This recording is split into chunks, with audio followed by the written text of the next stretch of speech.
basically it's talking about the general market conditions.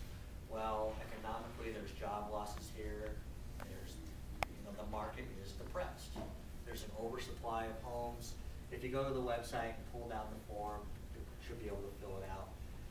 But mostly, it's days on the market, price, put the RMLS number so the BPO agent can look for himself and verify for himself that that's where it's at.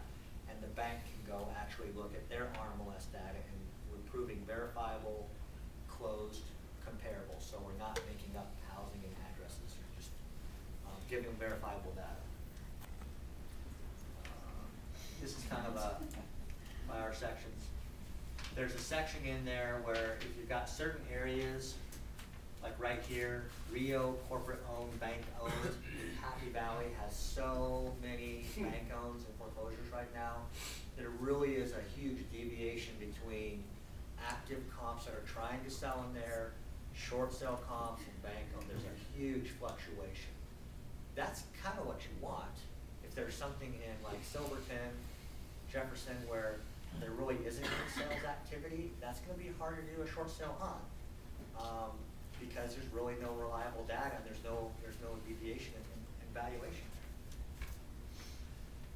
I like to recommend using the comment section of this BPO form, where you can really get into the nitty-gritty of, house is located on a busy street.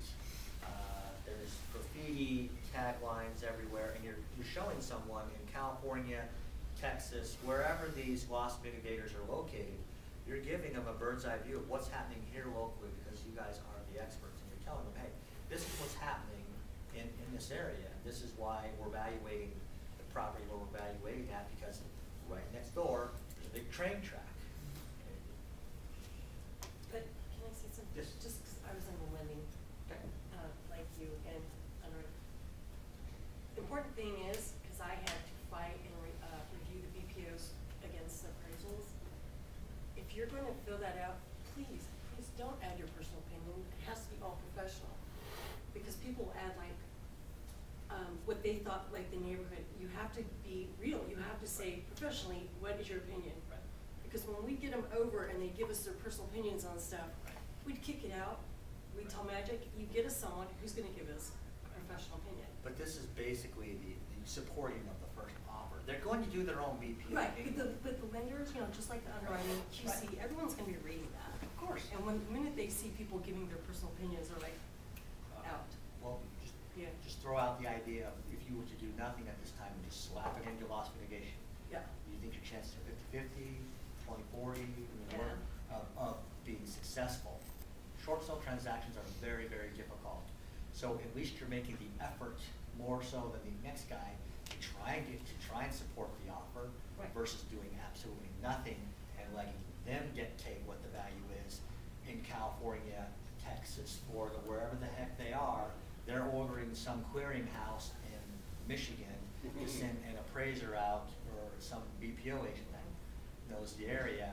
And if they're on a schedule to do 10 BPOs that day, how much credence, how much time are they going to spend on really evaluating your home? That much. I understand what you're saying about the personal opinion piece of it, but what I'm saying it is, just holds it up. I'm saying it's a factor just because for someone who had to review them, Oh, fight them, absolutely. Right. and whether we chucked them out, Right. And you know order what? new ones, because that can get spendy because the cost goes to Right. whoever. And those mitigators, if their BPO internally was lower than ours, they're going to use our BPO against us and say, well, you provided this. They're That's going why to it's so use, they're crucial. going to use the higher end of it. Right. But what the whole purpose is to try and put